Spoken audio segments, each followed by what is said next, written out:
Subscribe करें आपके अपने भक्ति चैनल डिवाइन स्टोरीज को और जुड़े रहे आध्यात्म से। कामिका एकादशी व्रत कथा। जय श्री हरि। कामिका एकादशी का महत्व। अर्जुन ने कहा, हे प्रभु, मैंने आषाढ़ माह के शुक्ल पक्ष की देवशयनी एकादशी का सविस्तार वर्णन सुना। अब आप मुझे श्रावण माह के कृष्ण पक्ष की एकादशी की कथा सुनाने की कृपा करें। इस एकादशी का नाम क्या है? इसकी विधि क्या है? इसमें किस देवता का पूजन होता है? इसका उपवास करने से मनुष्य को किस फल की प्राप्ति होती है? भगवान श्री कृष्ण ने कहा, हे श्रेष्ठ धनुर्धर, मैं श्रावण माह की पवित्र एकादशी की कथा सुनाता हूँ, ध्यान पूर्वक श्रवण करो। एक बार इस एकादशी की पावन कथा को भीष्म पितामह ने लोकहित के लिए नारद जी से कहा था। एक समय नारद जी ने कहा, हे पितामह, आज मेरी श्रावण के कृष्ण पक्ष की एकादशी की कथा सुनने की इच्छा है। अतः आप इस एकादशी की व्रत कथा विधान सहित सुनाइए। नारद जी की इच्छा को सुन पितामह भीष्म ने कहा, हे नारद जी, आपने बहुत ही सुंदर प्रस्ताव किया है। अब आप बहुत ध्यानपूर्वक इसे श्रवण कीजिए। श्रावण माह के कृष्ण पक्ष की एकादशी का नाम कामिका एकादशी है। इस एकादशी की कथा सुनने मात्र से ही वाजपेय यज्ञ के फल की प्राप्ति होती है। कामिका एकादशी के उपवास में शंख, चक्र, गदाधारी भगवान विष्णु का पूजन होता है। जो मनुष्य इस एकादशी को धूप, दीप, नैवेद्य आदि से भगवान विष्णु की पूजा करते हैं, उन्हें गंगा स्नान के फल से भी उत्तम फल की प्राप्ति होती है। सूर्य ग्रहण और चंद्र ग्रहण में केदार और कुरुक्षेत्र में स्नान करने से जिस पुण्य की प्राप्ति होती है, वह पुण्य कामिका एकादशी के दिन भगवान विष्णु की भक्ति पूर्वक पूजा करने से प्राप्त हो जाता है। भगवान विष्णु की श्रावण माह में भक्ति पूर्वक पूजा करने का फल समुद्र और वन सहित पृथ्वी दान करने के फल से भी ज्यादा होता है। व्यतिपात में गंडकी नदी में स्नान करने से जो फल प्राप्त होता है, वह फल भगवान की पूजा करने से मिल जाता है। संसार में भगवान की पूजा का फल सबसे ज्यादा है। अतः भक्ति पूर्वक भगवान की पूजा न बन सके तो श्रावण माह के कृष्ण पक्ष की कामिका एकादशी का उपवास करना चाहिए। आभूषणों से युक्त बछड़ा सहित गौदान करने से जो फल प्राप्त होता है, वह फल कामिका एकादशी के उपवास से मिल जाता है।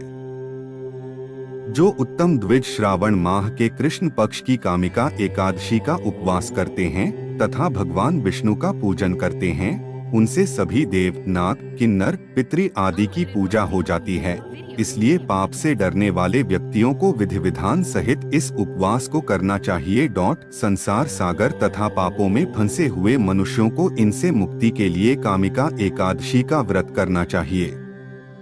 कामिका एकादशी के उपवास से भी पाप नष्ट हो जाते हैं। संसार में इससे अधिक पापों को नष्ट करने वाला कोई और उपाय नहीं है। हे नारद जी, स्वयं भगवान ने अपने मुख से कहा है कि मनुष्यों को अध्यात्म विद्या से जो फल प्राप्त होता है, उससे अधिक फल कामिका एकादशी का व्रत करने से मिल जाता है।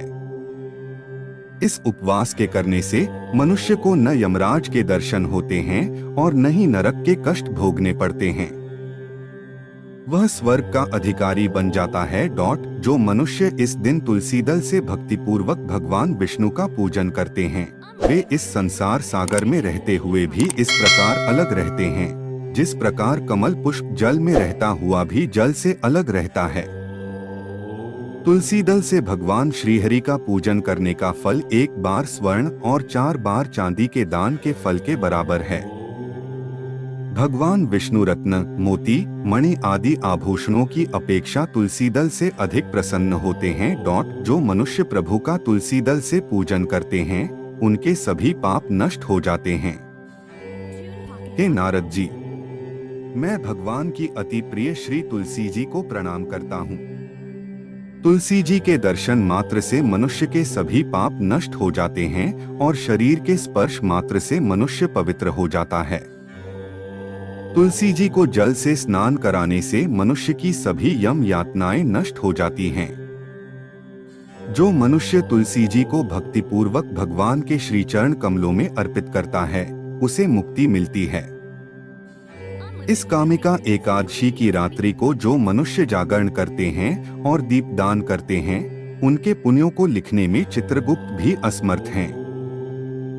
एकादशी के दिन जो मनुष्य भगवान के सामने दीपक जलाते हैं उनके पितर स्वर्गलोक में अमृत का पान करते हैं। भगवान के सामने जो मनुष्य घी या तिल के तेल का दीपक जलाते हैं उनको सूर्य लोक में भी सहस्रों दीपकों का प्रकाश मिलता है। कामिका एकादशी व्रत कथा। एक गांव में एक वीर क्षत्रिय रहता था। एक दिन किसी कारणवश उसकी ब्राह्मण से हाथापाई हो गई और ब्राह्मण की मृत्यु हो गई। अपने हाथों मरे गए ब्राह्मण की क्रिया उस क्षत्रिय ने करनी चाहिए, परंतु पंडितों ने उसे क्रिया में शामिल होने से मना कर दिया। ब्राह्मणों ने बताया कि तुम पर ब्रह्महत्या का दोष है, पहले प्रायश्चित कर इस पाप से मुक्त हो तब हम तुम्हारे घर भोजन करेंगे। इस पर क्षत्रिय ने पूछा कि इस पाप से मुक्त होने के क्या उपाय है। तब ब्राह्मणों ने बताया कि श्रावण माह के कृष्ण पक्ष की एकादशी को भक्तिभाव से भगवान श्रीधर का व्रत एवं पूजन कर ब्राह्मणों को भोजन करा के सदश्रेणा के साथ आशीर्वाद प्राप्त करने से इस पाप से मुक्ति मिलेगी। पंडितों के बताए हुए तरीके पर व्रत कराने वाली रात में भगवान श्रीधर ने क्षत्रिय को दर्शन देकर कहा कि तुम्हें ब्रह्महत्या के पाप से मुक्ति मिल गई है। इस व्रत के करने से ब्रह्महत्या आदि के सभी पाप नष्ट हो जाते हैं और इहलोक में सुख भोग कर प्राणी अंत में विष्णुलोक को जाते हैं। इस कामिका एकादशी के महात्म्य के श्रवण व पठन से मनुष्य स्वर्गलोक को प्राप्त करते हैं। जय श्री हरि।